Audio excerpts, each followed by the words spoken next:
Hey everyone, welcome to the 356th episode of the Internet of Things podcast. This is your host, Stacey Higginbotham, and your co-host, Kevin Toffel. And we have a lot of news for you today. We are going to be talking a lot about chips. So not chips and dip, but things like the ARM NVIDIA deal, some legislation coming out of Congress, and really what's happening with the chip shortage. Plus, we have new chips to talk about. Silicon Labs has introduced something new. We've got a Google dev board for TinyML and a new board that might compete with Arduino. And plus, it's RISC-V. Woo! All right, if all that's too nerdy for you, we're also going to be talking about Peloton and their production plans, funding for two smart tracking startups, one on the personal side, one on the more enterprisey side. And we've got some new smart home devices, or rather some reviews and new devices. So we've got an update on the Wemo Stage, plus Phillips Hue has launched some new products. And because we think y'all are awesome, we're also going to talk to Oshin Hanrahan, who is the CEO of Angie. You may be more familiar with Angie as Angie's List, but Angie just did a survey that found that some of the biggest home improvements in people's homes right now is smart home updates. It ranked number 3. So we're going to talk about that, and we're also going to hear from him about what the trades want from IoT device makers. All this and more await you. But first, let's hear from our sponsor. This week's sponsor is Hologram, and more tracking, y'all. So Escavox and PureFetch are two IoT asset tracking companies, and they are monitoring the shipping conditions of fresh food from farm to customer and using Hologram as their connectivity partner. This means their devices stay connected no matter where they are in the world. So to learn more about how Escavox and PureFresh use Hologram's global SIM to keep food fresh, visit hologram.io/Stacey on IoT, and you can download your copy of the case study today. That's hologram.io/Stacey on IoT. Oh yeah, tracking, super hot right now. So let's get into it, because you know what else is hot? The FTC and the DOJ and their concerns about antitrust. Woo! We talked about it last week, and it looks like this week, concerns about antitrust, not just here in the US, but honestly in the EU and even China, have been looking at NVIDIA's $40 billion bid for ARM, and they're saying, no, thank you. And now... Are you surprised? No, this was a crazy deal. And Yep. ARM's customers were coming out against it. They were like, no, thank you. So this deal was announced in 2020, and NVIDIA said, you know what? We're going to buy ARM. And we all went, what? And part of this was SoftBank, which owns ARM, really needed to free up some cash. We'll just be honest. This was let's throw ARM on the market because we need money. And we were all crazy shocked and kind of confused, and we didn't think it was a great deal, but whatever. And now, given the backlash against big deals in tech and the fact that many of ARM's own customers were like, no, ARM needs to stay a neutral player in the chip world, plus all the attention in the chip world, like with chip shortages and all this, even though that doesn't really have anything to do with this deal, in politics, appearances can be important, and I think that's what this is all about. So Bloomberg is reporting that NVIDIA is quietly preparing to abandon its purchase. So this isn't finalized, but NVIDIA is telling its partners it doesn't anticipate the transaction to close.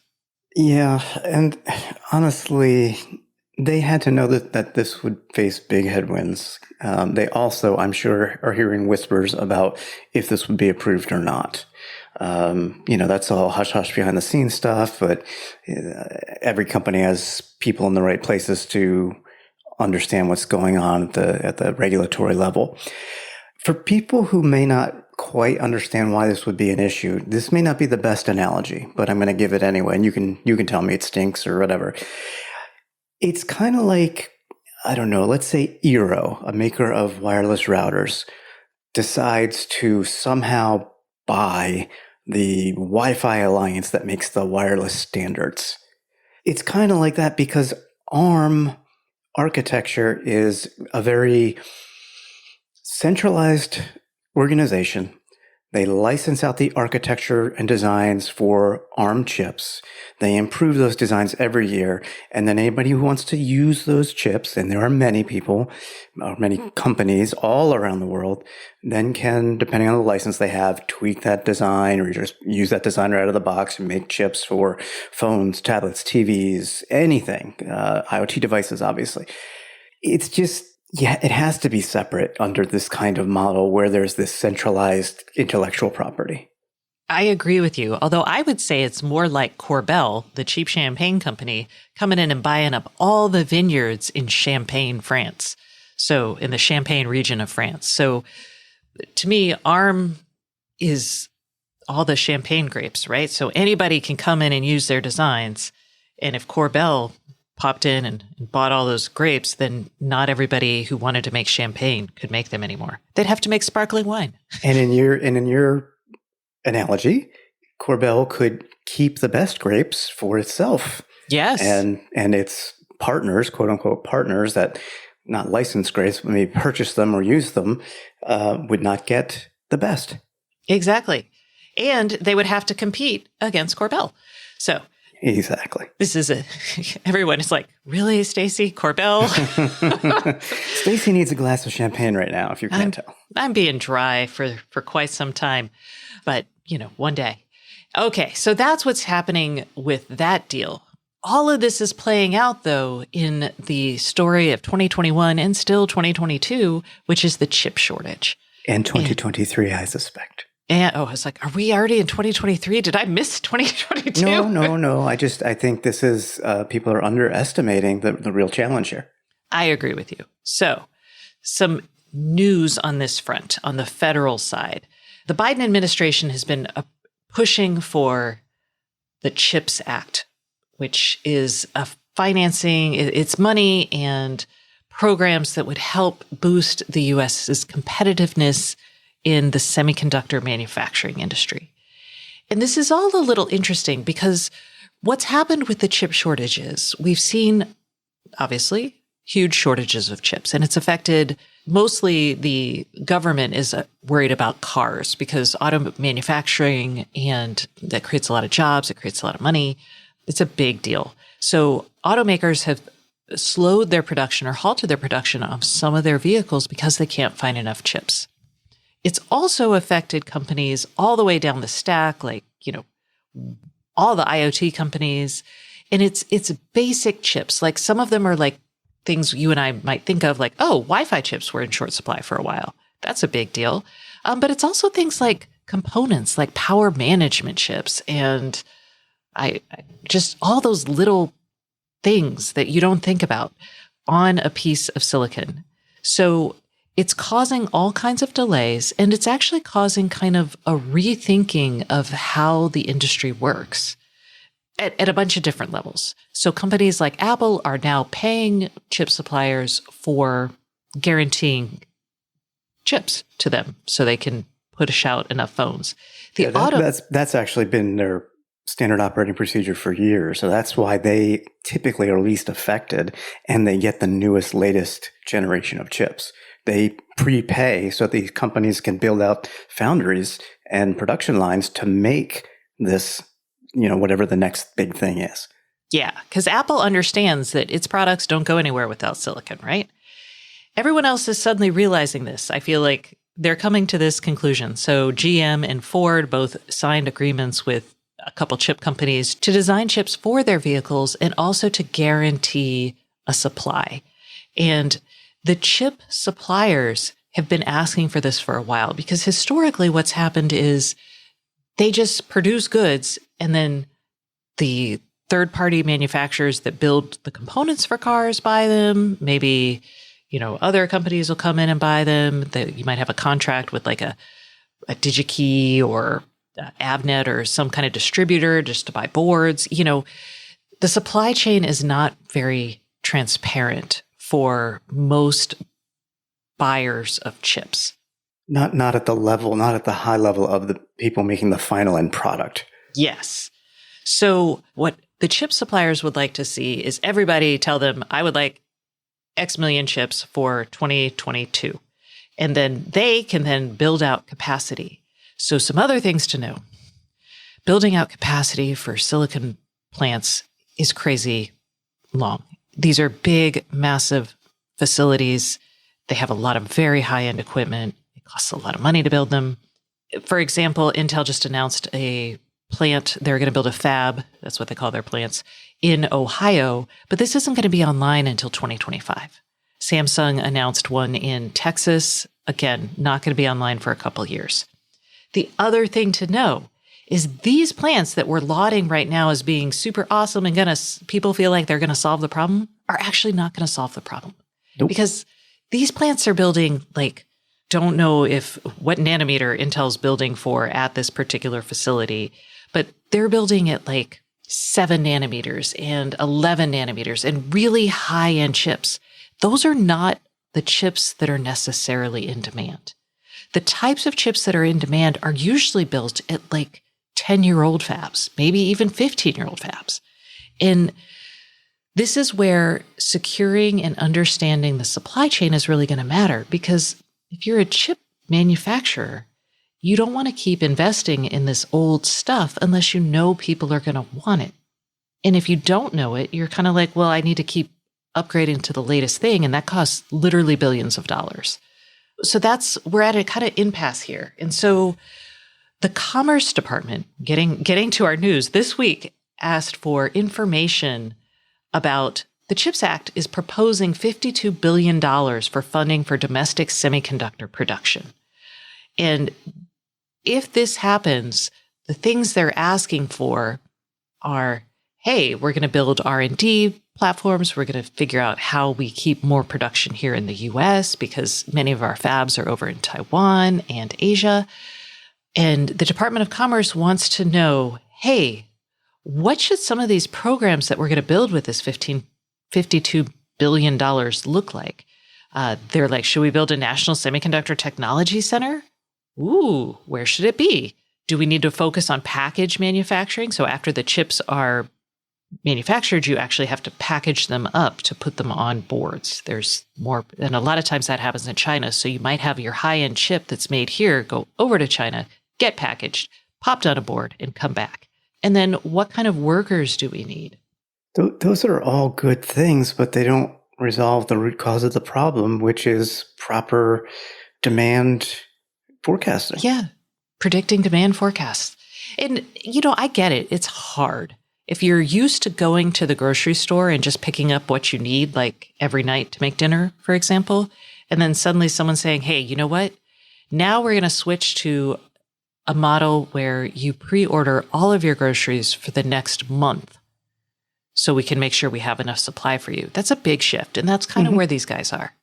And all the new fabs in the world are not going to solve the underlying problem. They're good, but they're not going to solve the current shortage we have today. All right. But sure, let's throw $52 billion at the problem. You know what? I'm a chip girl. If you want to fund innovation in semiconductors, there's so many cool things we could do with new materials to make them more energy efficient. Chips, my little chip rant. Chips are the heart of everything we do in computing. You cannot do anything without silicon. And yes, software is important. Yes. But the speeds, the actual physics of this that we're all working under, it's all based on silicon. Okay. Speaking of, I'm y'all, it's why it's so glorious to know. I was going to chime up with software, but you cut me off preemptively there with the comment. You totally need software, but I know. What does the software live on? It's like a chicken and egg thing, right? They both go together. You're right. But the chips are more important. Okay. Well, let's talk about new chips then. New chips. Silicon Labs. They have unveiled a brand new chip. We're really excited because it is, Silicon Labs has unveiled new chips, and they are Matter ready. They are also popping little accelerators or coprocessors on there to handle AI and ML applications. Ready? Say it with me. At the edge. I knew it. So this is a really big deal. So we've got Bluetooth, we've got Matter, we've got Wi-Fi, all of that's on this board. And then you've got this coprocessor who's like, yeah, I'm going to handle all your AI ML needs. Pretty sweet. And for the Zigbee fans, there's Zigbee support as well. Oh, yeah. Well, Zigbee, the underlying radio for Matter or for Thread, let me put that, which is part of the formal Matter standard, is Zigbee. So, yes. And right now, this is going to run Open Thread. We're not even going to get into that. It's just pretty cool. And they've got, all the software. They put out a software toolkit so you can build easily on this, which is nice. Every chip maker pretty much has to do that now, because if your chip isn't easy to build on, no one's going to use it. And PSA Level 3 certified secure vault. That's the highest level of security certification for IoT devices. That's right. This is ARM's PSA certification. They've got level 2, level 3. Basically, level 3 means you've got like a dedicated secure enclave on the chip. You do a lot of other things. And I've talked about the other things in previous podcasts, but this is good. And they get recertified. Okay. So this is a pretty powerful piece of silicon, and I'm glad it's out, and I'm glad we're seeing this, because it means people today can test it and start putting it in their products by the time Matter is ready, hopefully by the middle of this year. Other news, also on the machine learning side, is Google has unveiled a Coral DevBoard Micro. And this is the first microcontroller-based TinyML board. And all right, so I was all excited about machine learning at the edge. That got a little song out of me. TinyML is machine learning on microcontrollers. That's how we define it here. Other people will call TinyML like machine learning on a phone, and I scoff at them. I say no. No, that's not. Yeah, and that's more like a full-size CPU processor with multiple cores. This is not to reuse it, but a microcontroller. I mean, it's a teeny tiny little board that's like 30 millimeters by 65 millimeters, and the chip is like not even half the size of a postage stamp. Yeah, it's an M4 in a Cortex M7 low processors. Power. So super low power. So this is a big deal because Google has been doing a lot with edge computing. That's actually pretty edgy with their Coral boards, but this is the first one that's a microcontroller and super small and exciting for those of us who are like, TinyML is the way to go. So, yay, Google. We don't have pricing or availability yet on this. It's just coming soon, but look for it. Real quick. Yeah. Just to put this in perspective, this teeny tiny chip that uses like practically, I don't want to say no energy, but it can do 2 trillion operations per second per watt. Wait, let me get that right. Yes. 2 TOPS per watt. 2 TOPS per watt? Mm-hmm. That's amazing. Yes, it is. Okay. I don't even know what to think about that.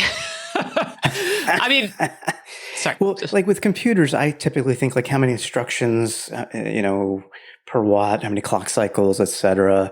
When you talk about like just even like a laptop computer, it's 30, 40, 45 watts to do X number of trillion operations per second. This does 2 trillion per watt. Yeah. All right. Final new development board kind of chippy thing for you. There is a $10 RISC-V development board. And this is out of China.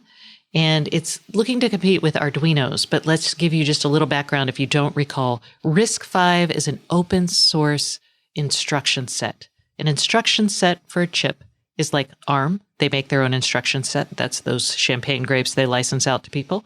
Intel has their x86 instruction set. So RISC-V is a new one. It's come out. It was created in 2012. And basically, I guess it's not new anymore. It's a decade old. Wow. But it's open source, so no one owns it. You can just build on it. And we're seeing a lot of real innovation here, and I'm really excited about it. So yeah, this is just a new $10 board that if you want to start playing with RISC-V. This is good for prototyping and creating things, on the cheap. This is not super powerful. Like has 64K of memory. Yeah, 144 gig or 60. Yeah, 144 megahertz clock speed. This is like a microcontroller. This is an Arduino. Exactly. But the nice thing is, and you mentioned Arduino, I mean, it looks like an Arduino board. It has the similar pinouts for I/O, so you may be able to use compatible Arduino hats and peripherals and such. So it gives you another option, so you don't have to just go with an Arduino chipset and board. Okay. And now we're done with all that stuff about chips. So if you were like, let's talk about Peloton. Oh, let's. Because we're going to disagree on something here.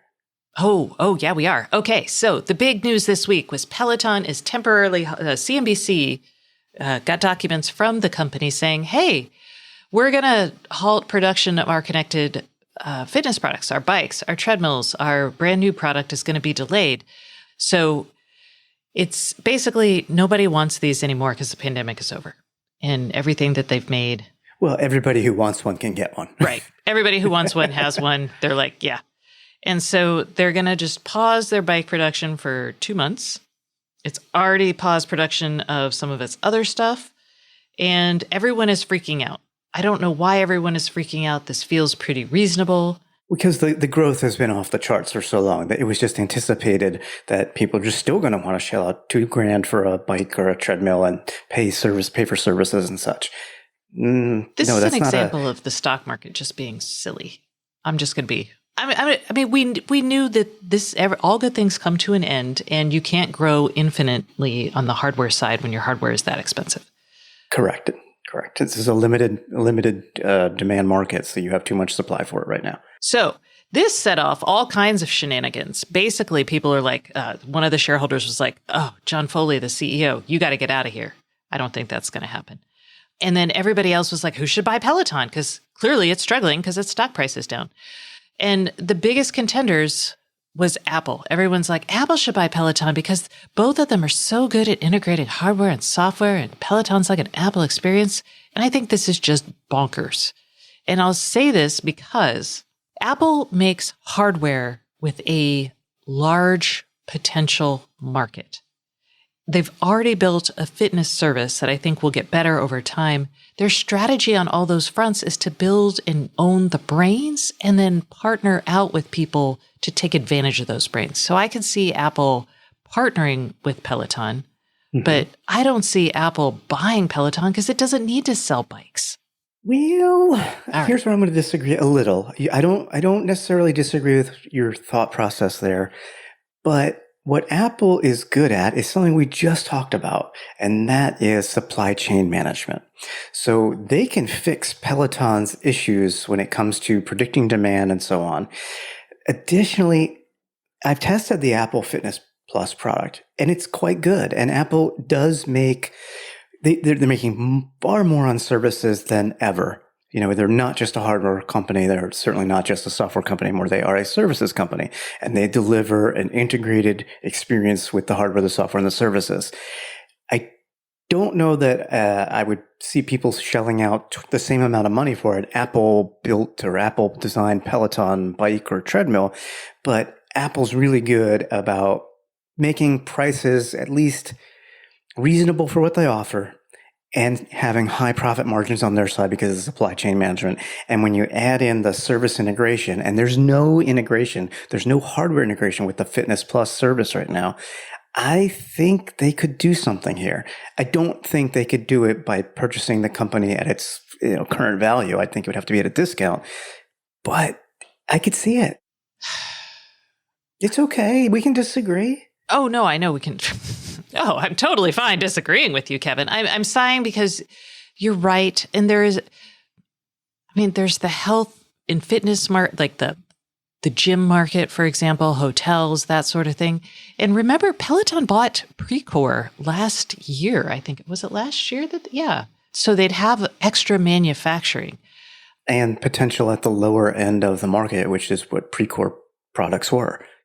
Precor are pretty high end, I thought, for things like they're the good ones for health clubs and that sort of thing. Are they?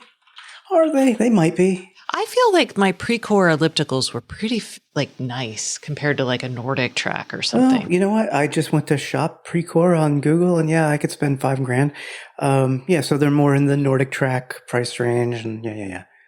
Okay, all right. Well, so scratch that. Never mind. Well, clearly neither of us are experts at fitness equipment because we're kind of... and actually, Apple doesn't really make low-end devices and products anyway, so yeah, never mind.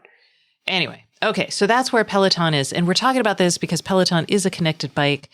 And I just want to say that putting smarts in stuff, there's such an opportunity there, but it's not magic. So, I feel like there's a new market, and Peloton is still making money from annual subscriptions. So a benefit for them is that, yes, they've got this hardware on the market. It's not their fault that everybody bid up their stock because they were so excited about the hardware opportunity, when the real opportunity is probably more around the constant subscriptions. And we're actually a paying customer of one of those subscriptions, even though we have no Peloton hardware. My wife pays $12 or $13 a month for the digital classes, the same ones that you pay for when you buy a Peloton bike. But we bought a $500-$600 bike that's good enough. And she just uses the iPhone or projects to the TV what the live class is or the recorded class. And she does her workout. And so that's a great opportunity for them. Yeah. And you know how we always talk about like people buying connected hardware don't always understand that they're really buying software? Maybe people who buy connected hardware stocks don't understand they're really buying SaaS stocks, and that should be priced in. Okay. Hey, let's talk about new money for IoT tracking companies. We've got two. One, Tag and Track, adorable name. They launched out a stealth this week with $10 million in funding, led by Dell Technologies and Merck Global Innovation Fund, and Aerosafe Global participated. So Tag and Track is trying to, quote unquote, modernize logistics. And they have a bunch of different types of hardware that you can plop on your devices or plop on places to track things. The goal is visibility into this like global supply chain. So they've got printable hardware sensors and software that you tie to those sensors, and it just helps shippers and companies who are shipping stuff understand where their stuff is in the supply chain. Interesting that they use Bluetooth. Oh, I was going to say, and not like LoRaWAN or something, but they do use cellular smart label technologies as well. So, okay. Yeah. My hunch is most of their stuff is Bluetooth tags, and then it talks to a cellular gateway. Mm-hmm. But yeah, so hey, asset tracking is still freaking huge. There's so many companies in this space, including Samsara, which went public last year. Also, Pebblebee, which is a blast from the past. They are an old school consumer smart tracking device and a button. I'll just say they make a button. They have raised just a little bit more money. Sources for GeekWire, so they looked at some documents from the Secretary of State and the SEC, says that Pebblebee has raised $5 million. And Pebblebee is 8 years old. They also hired a new CEO. And the goal here is to help basically make Pebblebee like a contender, I'm guessing. I mean, I really haven't heard about it for a while. It launched as both a tracker and a Bluetooth. It was a Bluetooth tracker and a Bluetooth button that talked to your phone. Right. So you attach it to your keys or some other device like a Tile or an AirTag. It's less expensive than those because you can get a 2-pack at Costco for $30. But I wonder about the future. You can't rely on the older technology forever. You need a network. You need new radio technologies and so on to compete now. Yeah. Now, Pebblebee has sold more than 1 million devices, and it has more than 400,000 active customers. However, I don't know how many AirTags have been sold, but probably a lot. Well, we'll never find out, but yeah. I can bet you it's more than 1 million. So exactly. I feel like I bought 100,000 myself, but I only bought a 4-pack. They're everywhere. Are you using them all? Yeah, we're finally using them all. Yes. Oh, good. Bags, keys, those are, and one wallet actually as well. Nice. Yeah. Okay. New products. No, not new products. New takes on old products. Belkin. that make the old products much better, apparently. Yeah. Belkin updated its Wemo Stage Scene Controller, which when it launched, literally everyone hated because it didn't work well. But they've rolled out Thread as part of like updating it for Matter. And apparently people now like it. Because it works. Thread made it work. Yes, it's reliable and it's super fast. I mean, that's far better than I assume they had Bluetooth, in the past. I mean, so it's just better battery life. One review says on Bluetooth, we got 9 months on a battery, and we should see far more than that, up to 2 years on average. Yeah. Oh, so for those of y'all who are like, wait, what the heck is the Wemo Stage controller? I'm sorry. It looks like a Lutron Pico. It's a remote that you can store, like you can stick it on your wall, or you can just stick it with adhesive to other stuff, or just let it live in your house. So it's just a tiny little handheld remote to control your lights and scenes from your home kit. It's like a programmable button in the shape of a very small candy bar with 3 buttons, so you can have 6 routines or scenes that are programmed, for a single press, a double press, etc. And so, yeah, now it's worth it. Go Thread. Yay. New products. For everybody who's out there like me loving fancy lights, Philips Hue has new outdoor and indoor lights. And some of them are fancy. Which one would expect from Philips Hue, especially on the outdoor side? They really do make some, I think, very attractive outdoor lighting. They do. And they're bringing those fancy, I feel like stylistically, we're not that into filament bulbs anymore. Like that the filament bulbs are the ones that kind of glow in the clear glass bulbs. Like an Edison bulb or something. Thank you. I was like, what is the word? Yeah. Yeah. We actually just added those to our kitchen, but okay. Oh. Well, only for 3 lights over the island because it just makes it a little more dramatic. I'm just going to awkwardly pause here and say, No, okay. no, it's okay. It's okay. You don't watch Lord of the Rings. You don't like my filament lights, whatever. I just, they're a little 2010s to the 2020 kind of thing. They're like our last French decade. farmhouse look, okay? Okay.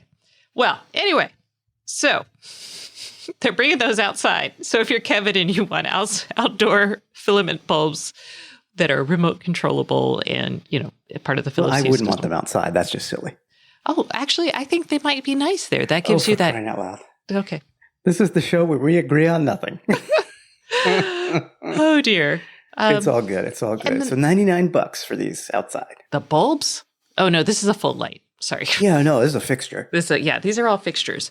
Philips is really digging into this whole, they're like, yeah, bulbs are great, but let's talk fixtures. Yeah, anybody can sell bulbs. We want to sell fixtures with bulbs. And that makes sense. I mean, integrated, I'm shopping for lights we're finally tackling some more home renovation projects. And most of the lights we find are now integrated, which is kind of a problem if you don't like the 3,000 degree Kelvin kind of cool daylight look, because they are everywhere. Anyway, okay. Philips Hue is also making a wall light for outside and a different wall light. And then they're bringing their Kala, they're called bollards, just all those driveway lights or lights that you see along sidewalks. That's what a bollard is, in case y'all don't know. Like runway lights. Runway lights, yeah.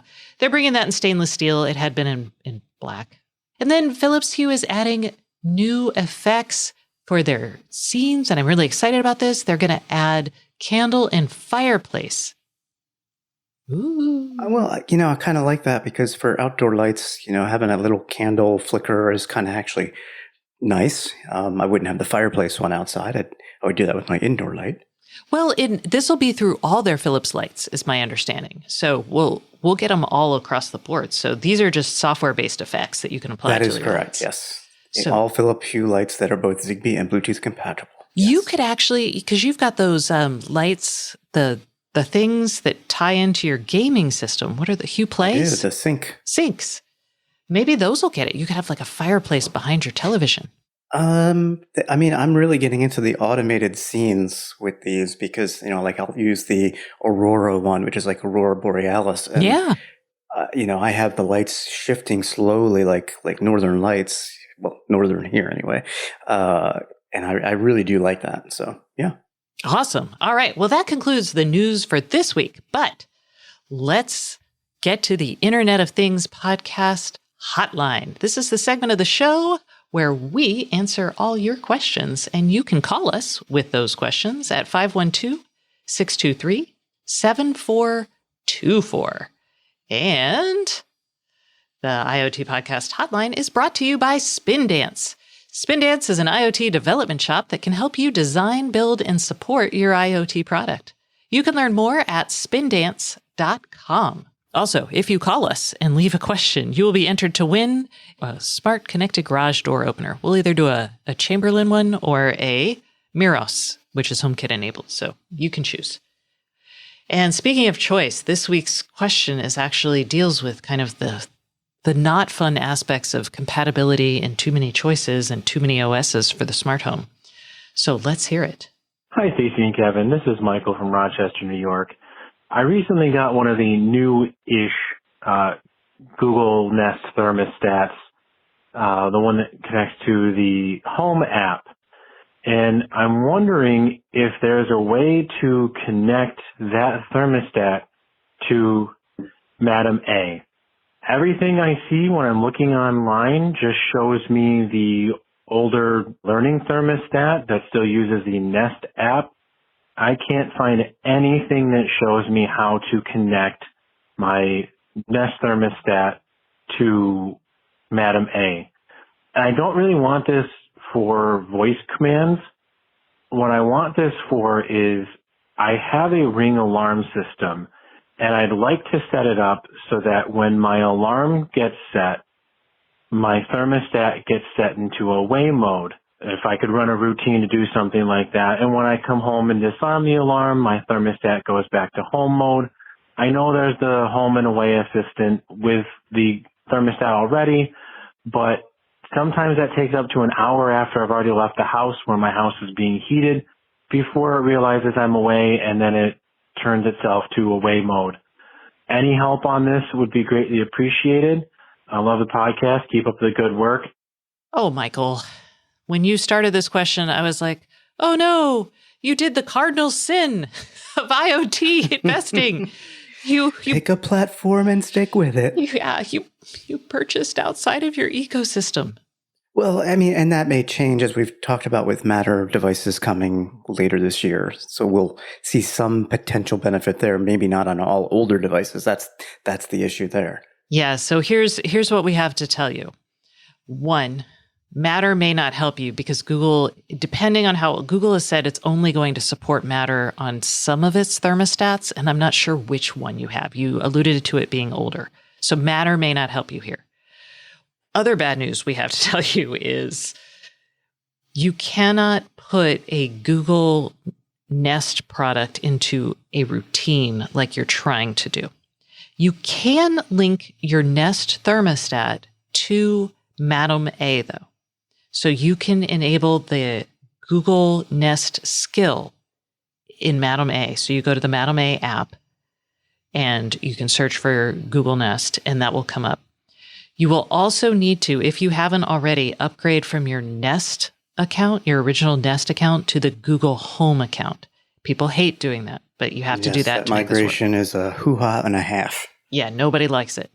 Nope. So you have to migrate if you haven't already. You have to go download the skill.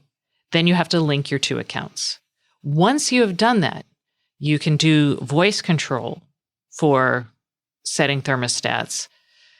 You cannot take your Ring alarm system and use that as a control, like as a trigger. Like a trigger event. To turn off your Nest.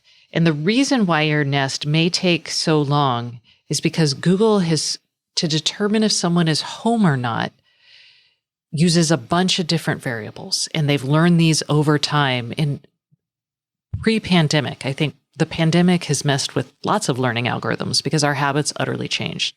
But historically, Google was like, if you leave in the morning, it will rapidly decide that you're not home. If you leave at a different time, it'll take longer because it really wants to be sure that you're actually gone. When you left in the morning, it was basically like, oh, well, clearly this person's leaving for the day. Now it's less clear. So that's why it's taking so long. But there is one thing you could look into that might speed up the whole process of your thermostat going to away mode. In the Nest app, you can enable Home Away Assist. That feature basically uses your phone's location to determine if you're really away from home. It's like geofencing.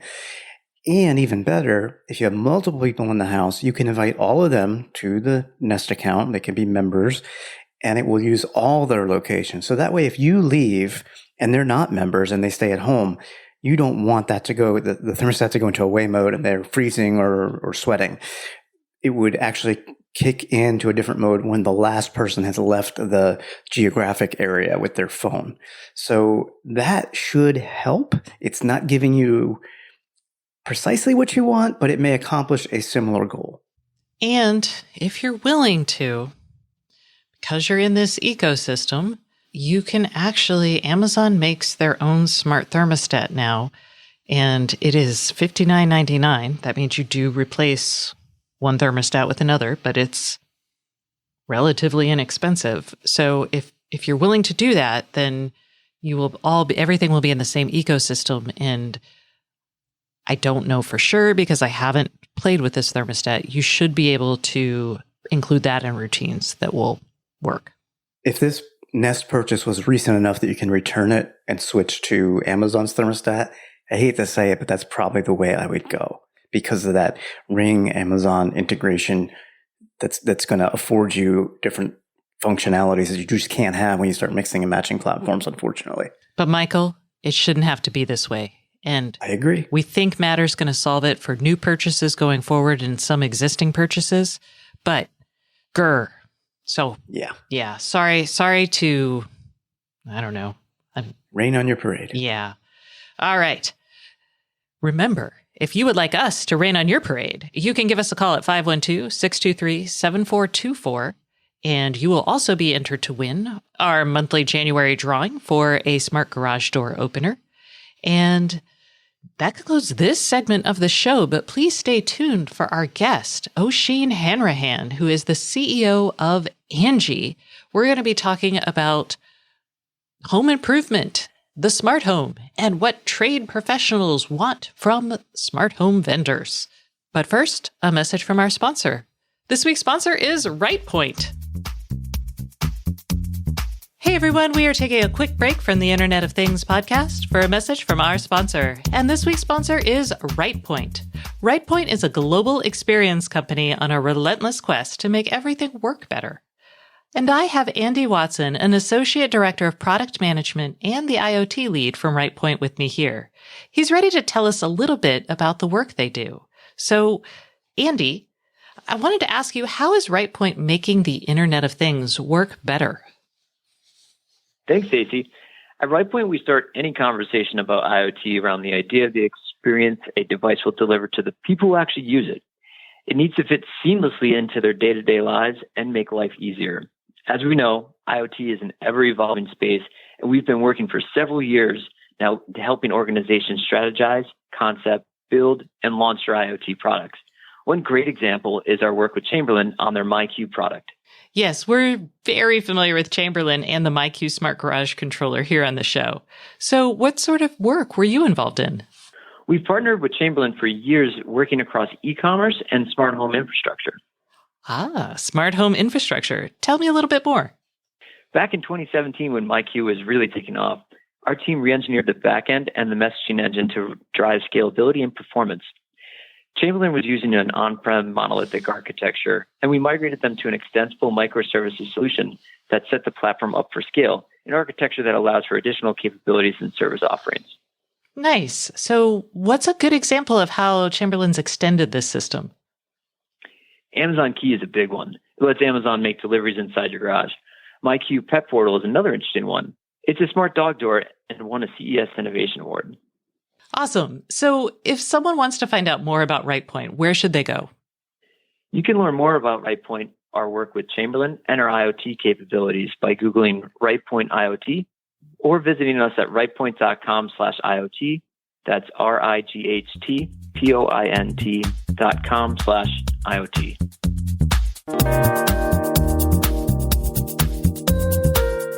Hey everyone, welcome back to the Internet of Things podcast. This is your host, Stacey Higginbotham, and today's guest is Oisin Hanrahan, who is the CEO of Angie. Hello, Oisin. How are you doing today? Great to talk to you, Stacey. Thanks so much. Oh, I'm so excited. Is this the first time ever that y'all did a survey asking about home improvement and the smart home actually made the list of things people are willing to spend on? It's not just the first time it's made the list. It's the first time it's made the list and it's in the top 3.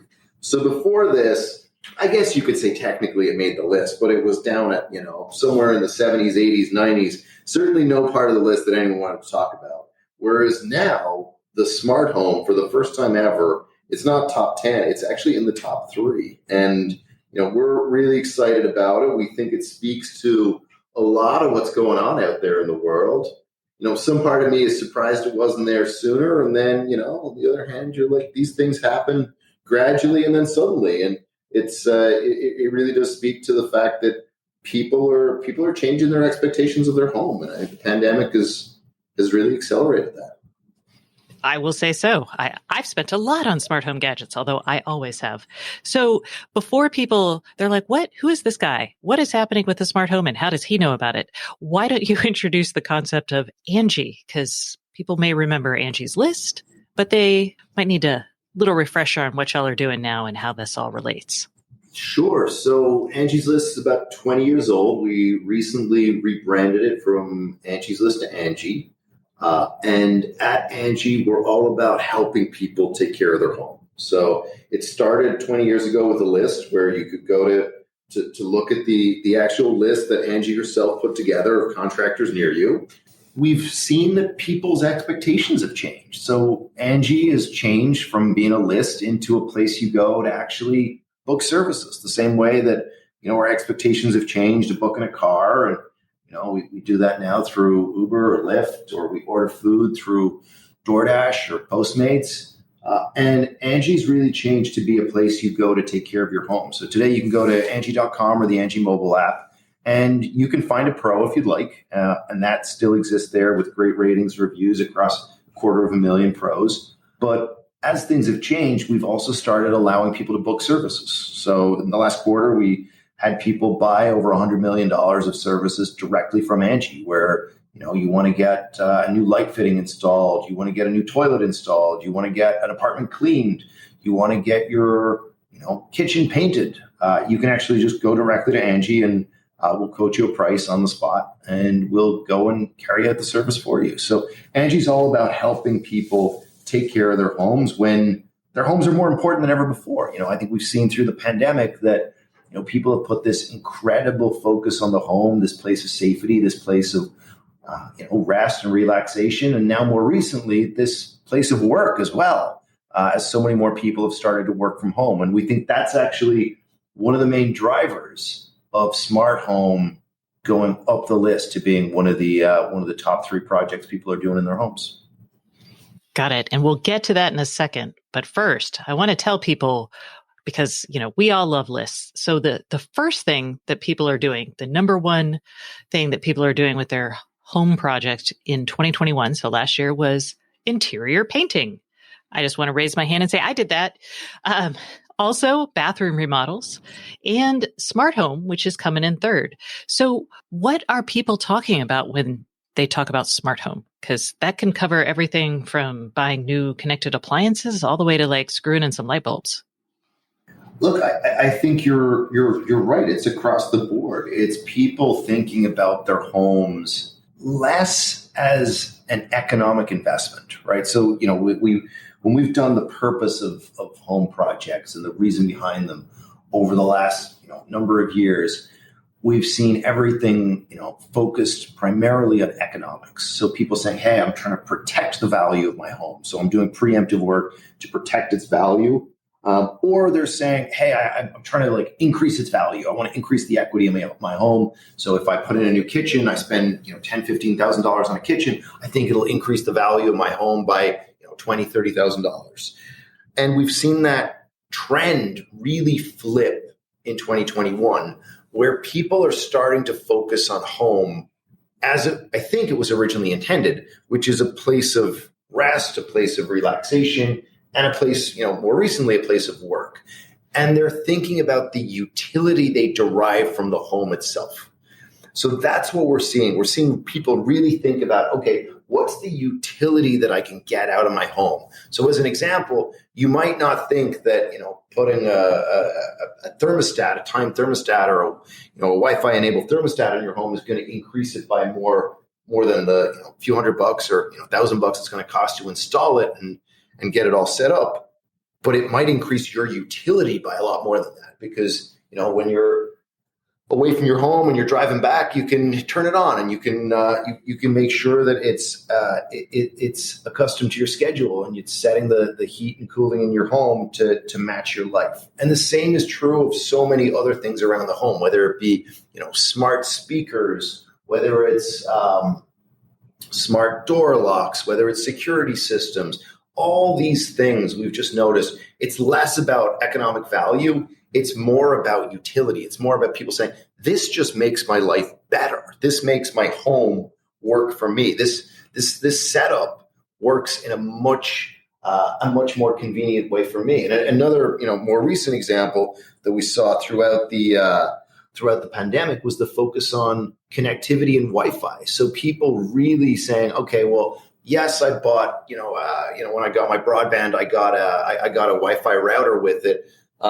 But that didn't really do what I wanted in my home. It didn't actually cover my whole home, or it didn't give me high speed in the work part of my home. And when I connected, 20 or 30 devices to it, all of a sudden it got really slow. And people have really invested in upgrading the Wi-Fi in their home and making sure that it's spread out in an appropriate way. And I think all those things together, it's just about how do you make your home work for you? And that's the theme we see coming through in this report. It's people making their home work for them.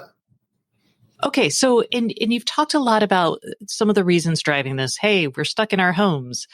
A lot of people got some money during the pandemic and were willing to put it towards renovations. I think working from home is another thing that people are trying to build out offices, or a lot of purchases revolve around lighting. So people look nice when they're zooming in on meetings. So what are you seeing between lifestyle choices and maybe work choices? Anything that sticks out for you? Yeah, what's that phrase that the directors of photography say all the time? It's like light beats makeup.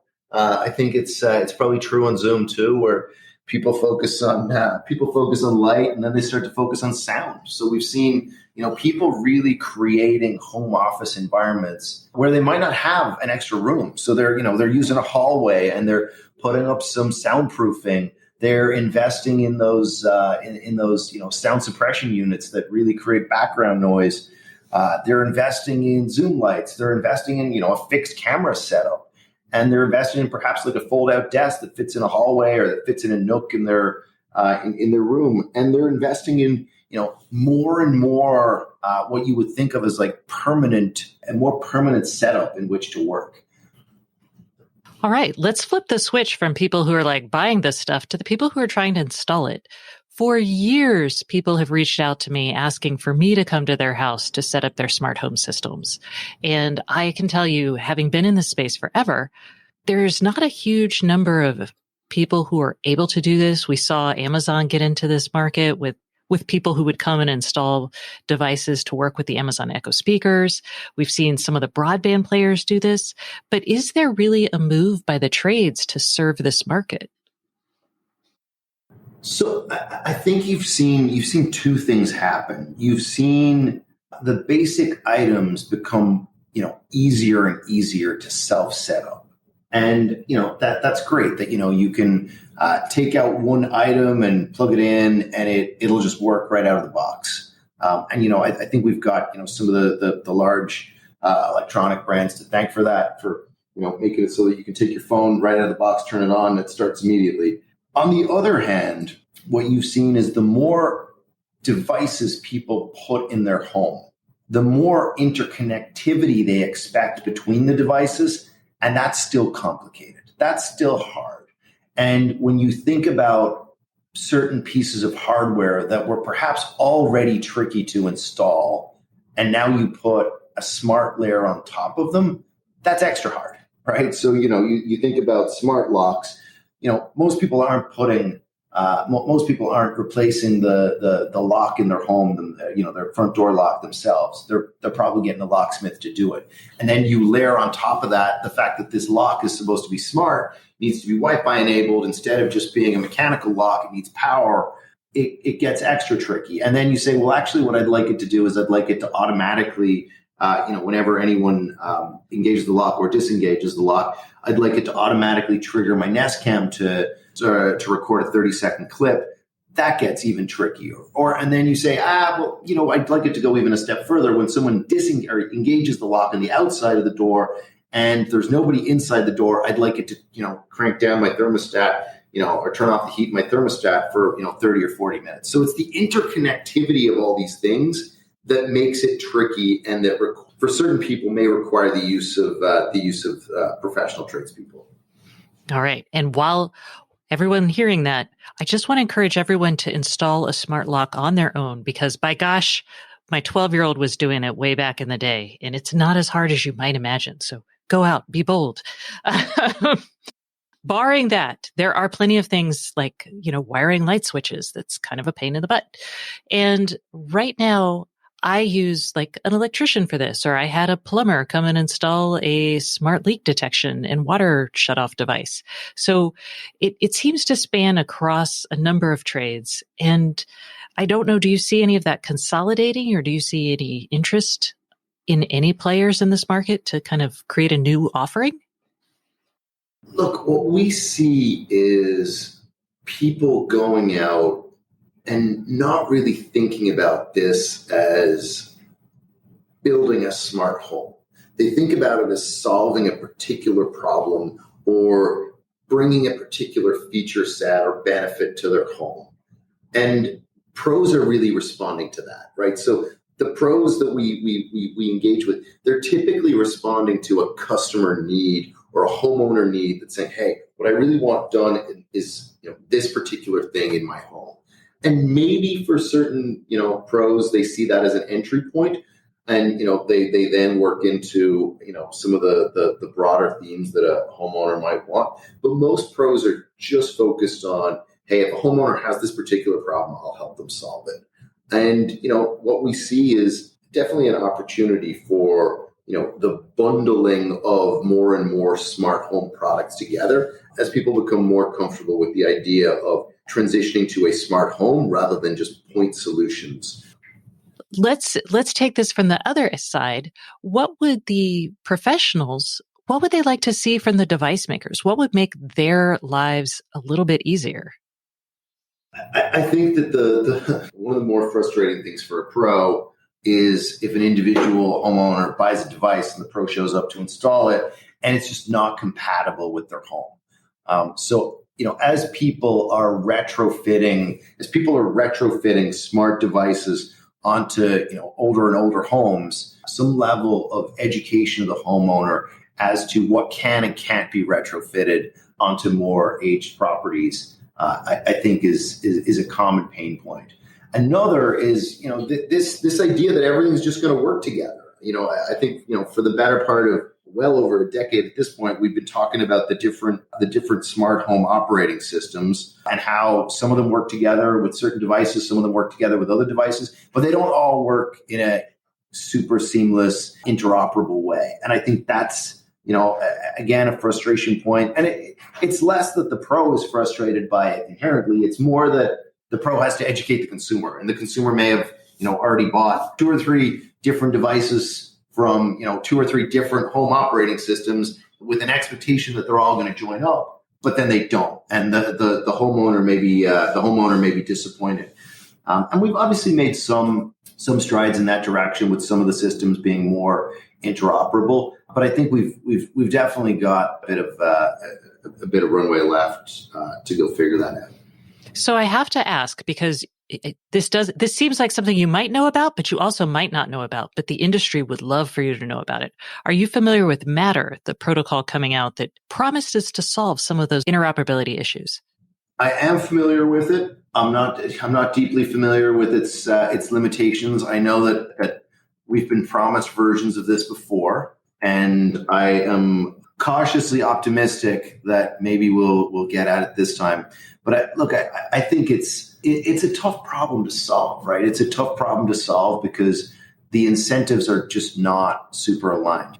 To a degree, there's an element of closed loop systems here where the walled garden has value, and certain device manufacturers want to keep the keep the walled garden in place. And I think we're always going to see that for certain devices. And I think we're getting better and better, and Matter perhaps is another step forward to try solve that. But I think it really is a challenge for us. There you go, everybody listening. We've got to make Matter work. This is our chance. All right. Well, Oisin, thank you so much for coming on the show this week. I really appreciate it. Thank you very much. Great to talk to you. Good luck with your own home renovation projects. And that concludes this week's episode of the Internet of Things podcast. Please join us next Thursday and don't forget to subscribe. And if you can't get enough IoT news, I would love for you to sign up at www.stacyoniot.com for our weekly IoT newsletter, where we explain all kinds of things that we don't even get to on the show. Once again, thank you for listening and please subscribe.